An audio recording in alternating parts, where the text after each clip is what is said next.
Selamat datang kembali di channel Robinstat. Kali ini kita akan membahas regresi data panel dengan menggunakan software R. Sebagaimana kita tahu ketika seorang peneliti ingin meneliti hubungan antar variabel di mana data yang digunakan merupakan gabungan data time series dengan data cross section, maka disebut dengan data panel, di mana model panel sendiri ada tiga: model pool dengan menggunakan estimasi OLS, model fix dengan menggunakan estimasi least square dummy variable, dan model random dengan menggunakan estimasi general least square atau GLS.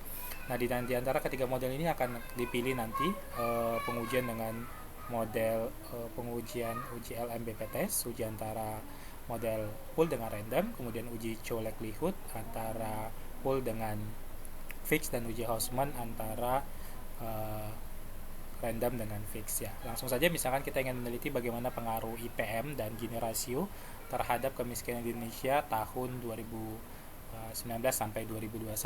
Nah, kita cari dulu datanya. Jadi sini sekarang kita latihan pakai yang data Excel sudah, SPSS sudah, sekarang pakai data Stata ya. Kita impor langsung kalau data kita memiliki data Stata. Nah, kita cari datanya, data di Stata. Misalkan data tentang data regresi data panel ya, seperti itu. Nah, oke, kita tunggu. Nah, di sini ada provinsi, nomor ya, nomor tuh dari provinsinya, tahun, kemudian IPM, miskin, dan Gini ya. Kita impor datanya. Nah, datanya akan kelihatan di sini. Kemudian kita coba sintaksnya yang akan kita diskusikan satu persatu nanti ya.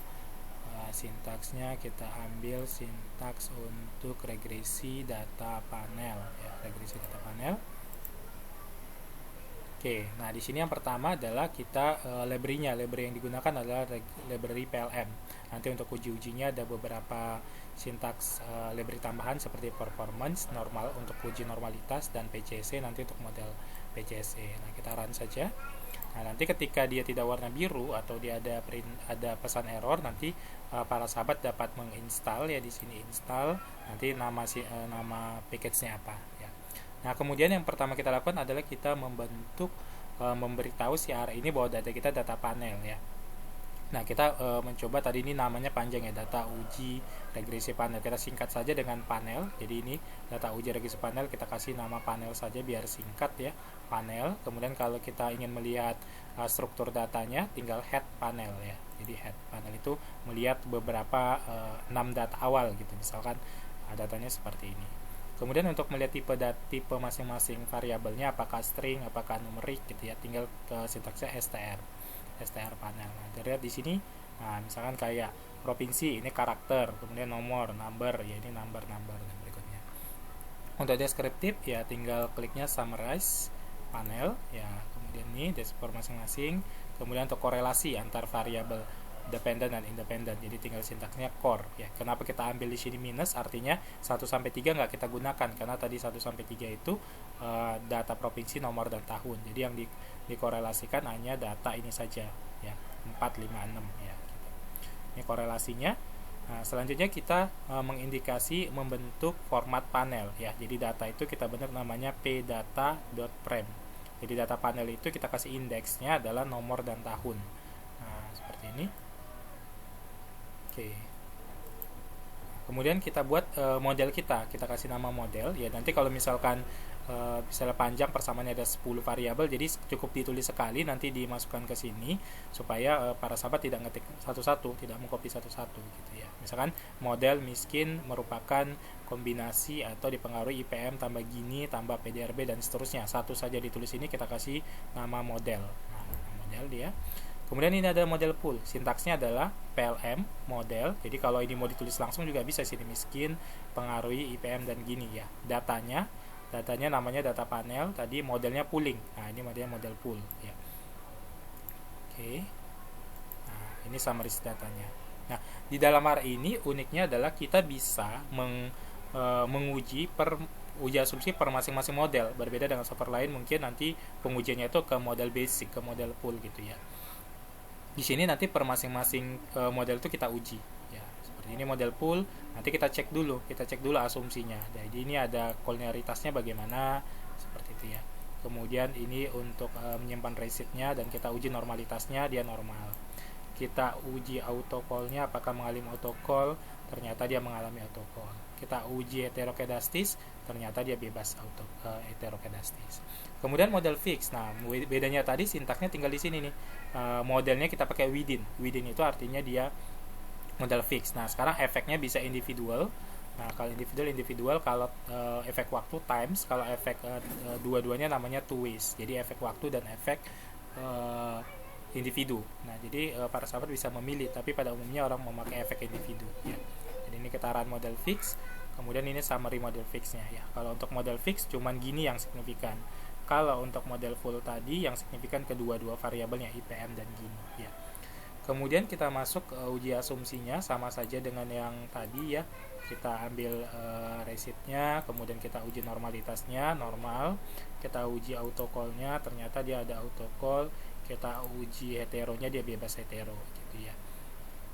Oke ya, ini untuk efek antara bisa juga untuk uji si Wallowark ini untuk serial correlation untuk panel ya. Sebenarnya lebih cocok pakai ini gitu, ya. Kemudian untuk model random ya sama, tadi ini tinggal efeknya, kasih modelnya model random, kemudian efeknya nanti individual atau time atau two ways ya. Itu. Nah, ini summary model random, dua-dua signifikan. Kemudian untuk uji normalitasnya kita lihat dia normal. Untuk uji autocall-nya dia masih mengalami di sini bebas autocall ya, bebas autocall. Kemudian dia hetero tidak perlu diuji karena modelnya GLS. Nah, kemudian untuk pemilihan model, nah di sini ada uji Chow antara pool lawan fix. Nah, kalau dia signifikan yang menang fix, kalau tidak signifikan yang menang pool. Kita uji. Nah, Chow-nya menyatakan dia signifikan, berarti yang menang adalah fix. Uji Hausman. Nah, kalau kita uji Hausman, ternyata ini di sini dia p-value-nya lebih kecil dari 0,05, maka yang menang adalah si fix ya. Jadi fix sudah 2 kali menang, sebenarnya uji BP test tidak perlu diuji lagi. Ya, ini kalau BP test yang menang adalah random. Berarti karena fix menang lawan random, berarti model yang terpilih adalah fix. Tapi tadi fix mengalami permasalahan di sini. Kalau fix sebenarnya dia kalau kita pakai uji autocall-nya adalah uji autocall pakai Darwin-Watson ya, yang menggunakan time series, nah itu dia kena. Tapi kalau dia menggunakan ujinya adalah uji panel ya, pakainya adalah Warwicks, dia tidak kena ya. Jadi kalau kita bisa memakai ini, maka model fix langsung bisa kita interpretasikan karena di sini semuanya dia oke ya, heterokedasnya oke, kemudian normalitasnya juga oke. Jadi yang diinterpretasikan bahwa untuk model fix tadi, ini model fix hanya gini yang berpengaruh signifikan terhadap kemiskinan ya. Peningkatan gini karena koefisiennya positif akan meningkatkan kemiskinan. Sementara IPM belum cukup bukti IPM mempengaruhi ke kemiskinan. Tapi di sini R-square adjustnya masih jelek ya, kecil gitu ya. Bahkan negatif, berarti modelnya kurang cocok. Berarti bisa kita, kalau kita pakai tadi asumsinya pakai autokorelasinya Darwin-Watson, maka si fix tadi harus kita tambahkan lag data, misalkan seperti ini. Untuk pengobatannya pakai model GLS. Nah, model GLS ini summaries-nya. Nah, kalau kita lihat summaries GLS di sini, nah setelah kita tambahkan lag data ya, lag datanya artinya dipengaruhi kemiskinan yang lalu.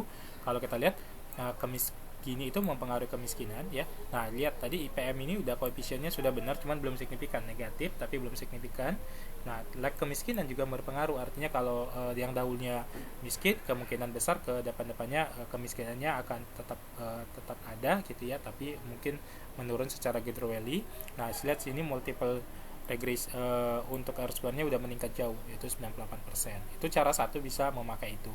Cara dua bisa juga memakai model namanya PCSA. Cuman PCSA ini dia lebih kepada panel collection standard error, di mana dia permasalahannya ada dua, yaitu permasalahan hetero dan autocall ya. Kalau dua-duanya kena pakainya ini ya. Jadi kita run dulu model OLS-nya ya. Nah, kemudian kita run PCSA-nya dari model OLS tadi. Jadi dia mengkoreksi dari model OLS tadi gitu. Nah, kalau di sini yang dipakai, maka kalau kita lihat keduanya signifikan. Nah, kalau kita lihat di sini PCSA ya, ininya p-value-nya 0,00 kecil, IPM signifikan negatif, sementara Gini ratio signifikan positif gitu. Jadi tergantung sahabat dalam penyelesaian suatu kasus di mana asumsinya terlanggar gitu. Demikian untuk regresi data panel dengan menggunakan R. Semoga bermanfaat. Sampai ketemu di video-video selanjutnya. Terima kasih.